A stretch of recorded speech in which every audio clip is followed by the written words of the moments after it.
All right, everybody, welcome back to Breathing 101. This is our third video. We're going to talk about BiPAP. So just as a reminder, the previous video we talked about CPAP. CPAP is continuous positive airway pressure, right? Continuous pressure means you're having a column of air being blown into the patient's throat to help keep the airway open to allow the oxygen in and the carbon dioxide out. It's literally like keeping the tunnel open so the train can go back and forth and do its job. You can use CPAP to help provide extra oxygen to a patient because you can blow extra oxygen with the air going in to help provide a higher level of oxygen.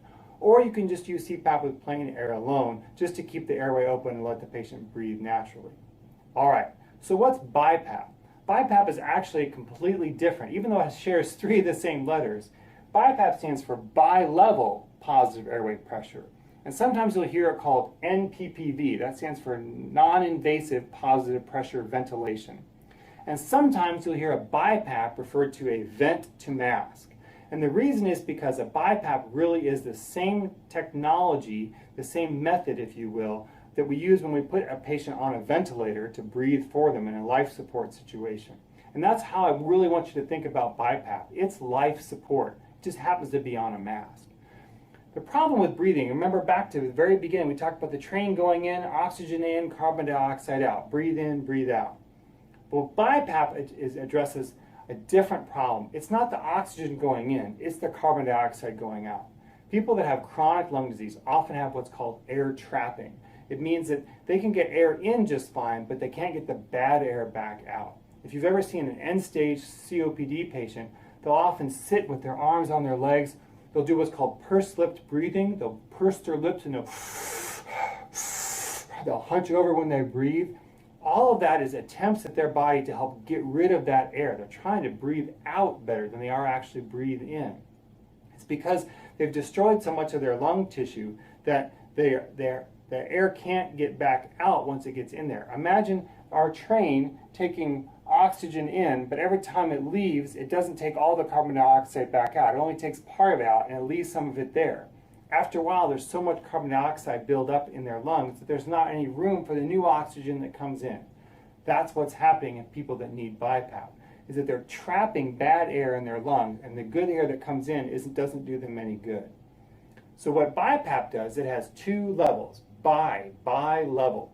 So it has that same positive pressure that CPAP has. It blows a continuous pressure into your lungs to help keep the airway open and to provide the tunnel that the train can track through.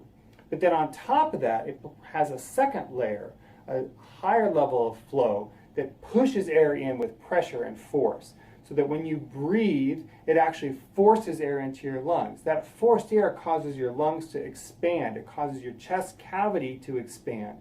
And then that air, that forced air, that high pressure cuts out, and your chest cavity does a natural recoil. And that recoil is what actually forces all that bad air back out. A lot of people say that BiPAP sucks out the bad air. It really doesn't. There is no sucking in BiPAP. It is purely just a high pressure push to force the cavity open, and then a natural recoil to help force all that bad air back out. So when you listen to somebody on BiPAP, you'll hear that push, relax, push, relax, push, relax. Unlike CPAP, when you listen to a CPAP, it's just a continuous pressure the whole time. Now, the three settings on a BiPAP is that one is their continuous pressure level that's very similar to a CPAP. The second is the higher pressure setting, the pressure that forces the air into your lungs. And the third setting is the rate, how fast it pushes. Most BiPAP will try to work with the patient. It will sense the negative pressure when a patient tries to breathe in, and that's when it will kick in and push that extra air in with you. But it has a backup rate to it, so that if the patient doesn't try to initiate a breath, it will initiate a breath for you.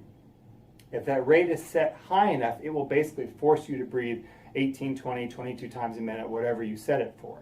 If that rate is set lower, let's say at 12 or 10, then it will allow you to initiate breaths as long as you don't drop below that certain level. So when you see me or Dr. Maharis or someone else adjust the settings on a BiPAP, usually that's what we're doing, is adjusting that higher pressure setting or adjusting that rate so the patient can more comfortably interact with the BiPAP.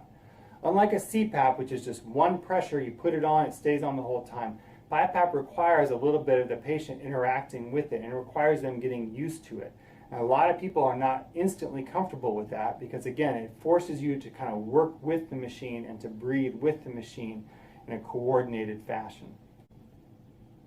So going back to breathing, oxygen in and carbon dioxide out. The problem is when you're not getting enough oxygen in, you know it right away. The patient's panicky, you check their oxygen saturation, it's low, you give them more oxygen. It's a very obvious problem when it's going on. People that are not wearing their BiPAP and have buildup of that carbon dioxide may not recognize that there is a problem. In fact, it may go on for several nights. They don't wear their BiPAP, that CO2 gradually builds up and builds up. The first symptoms are very subtle. The patient may be a little more sleepy, they may be a little bit more confused, and it's not until that level gets very, very high that there starts to be a problem, and by that time sometimes it's too late. BiPAP really is a life-saving device. It is what keeps that CO2 down. It's what allows that patient to breathe. But again, only works if the patient's wearing it. Because skipping a night or two on CPAP is not going to be great for sleep, but it's not probably going to be life-threatening in the near future. Skipping a night or two on BiPAP can be life-threatening.